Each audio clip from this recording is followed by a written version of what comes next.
The autumn rain drummed against the tall windows of the federal courthouse in downtown Washington, D.C., creating rivulets that distorted the view of the bustling streets below. Judge Margaret Eleanor Hartwell adjusted her reading glasses and glanced at the mahogany clock on her chamber's wall. 8:47 p.m. Another late night, another case that demanded her unwavering attention to detail. At 8:85, Margaret had spent over 4 decades on the federal bench, earning a reputation as one of the most respected jurists in the country. Her silver hair was pulled back in its signature chignon, and despite the hour, her black judicial robes remained impeccably pressed.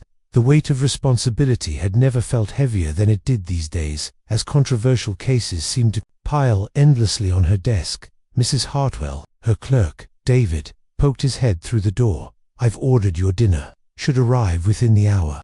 Margaret nodded without looking up from the briefs scattered across her desk.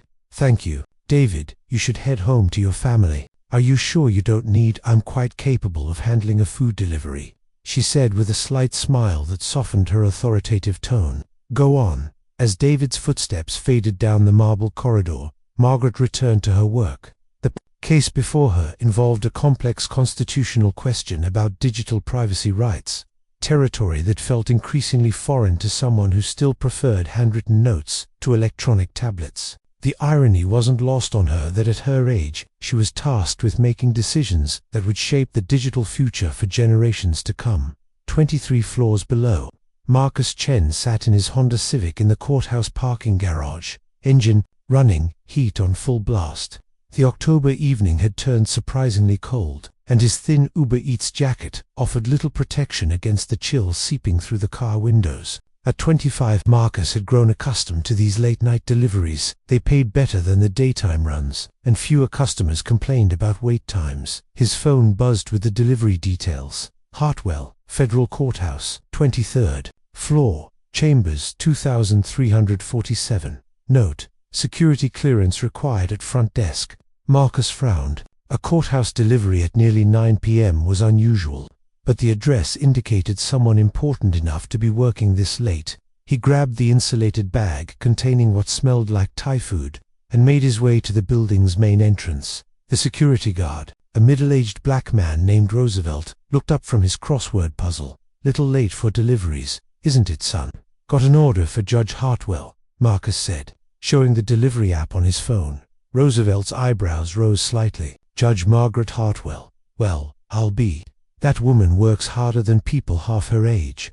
He began the visitor registration process. "You know who she is?" Marcus shook his head as he filled out the security forms. "One of the most influential federal judges in the country. Been making tough decisions since before you were born, I'd bet. Real class act. Too always says please and thank you. Remembers my grandkids' names." Roosevelt handed Marcus a visitor badge. 23rd floor. Turn right off the elevator.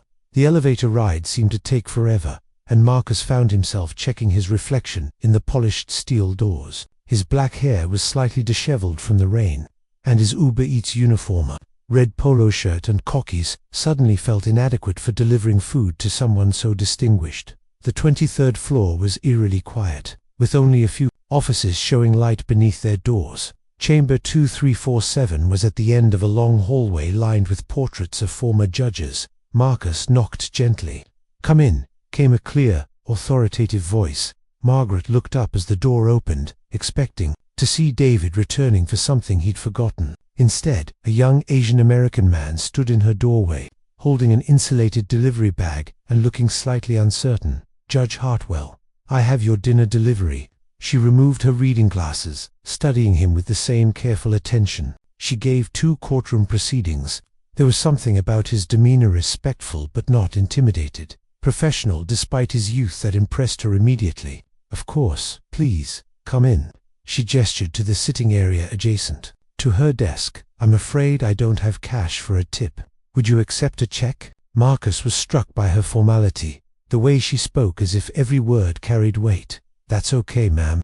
Tips are handled through the app." As she approached to take the bag, Margaret noticed the care with which he handled it, ensuring the containers remained upright. "You're very conscientious." Most delivery drivers seem to be in quite a hurry these days. "Food should arrive the way it was prepared," Marcus replied simply, "especially when someone's working this late. Must be important." Margaret paused, genuinely surprised by his consideration. It is important, though I sometimes wonder if the work chooses us, or we choose it. She studied his face. What's your name? Marcus Schun. Mum. Well, Marcus Chen. Thank you for taking such care with my dinner. It's been a very long day. Marcus found himself lingering, despite the fact that his delivery was complete. Something about this dignified woman, working alone in her impressive office while rain pelted the windows, struck him as profoundly lonely.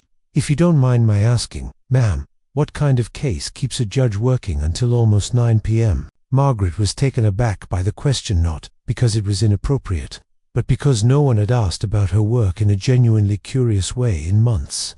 Her colleagues discussed cases in technical terms, her clerks approached her with deference, and her few remaining friends had long since grown tired of legal shop talk. Digital privacy rights, she said, then immediately wondered why she was explaining this to a delivery driver. The Constitution was written long before anyone imagined smartphones or social media. Sometimes I feel like I'm trying to apply 8 principles to 21st century problems. Marcus nodded thoughtfully. That sounds incredibly difficult. Having to make decisions that affect people's lives when the rules weren't written for the situation. The sincerity in his voice surprised Margaret even more. Exactly. Most people don't understand that aspect of judicial work. I probably don't understand most of it, Marcus admitted, but I can understand the pressure of making decisions that matter to other people. Different scale, but he trailed off, realizing he might be overstepping. But what? Well, even choosing which delivery to take first can affect someone's night. If I'm late with someone's dinner because I prioritized a different order, maybe they don't eat before their night shift, or maybe their kids go to bed hungry. Small decisions, big impact for the people involved. Margaret stared at him, genuinely moved by his perspective. In 40+ years on the bench, she'd never heard anyone draw such a thoughtful parallel between her work and ordinary life choices. That's remarkably insightful, she said quietly. An awkward silence fell between them. Marcus realized he'd been standing in her office far longer than appropriate for a food delivery, and Margaret found herself reluctant to see him leave. I should let you get back to your work, Marcus said finally. Good luck with your case, Judge Hartwell. Thank you, Marcus, and ... drive safely.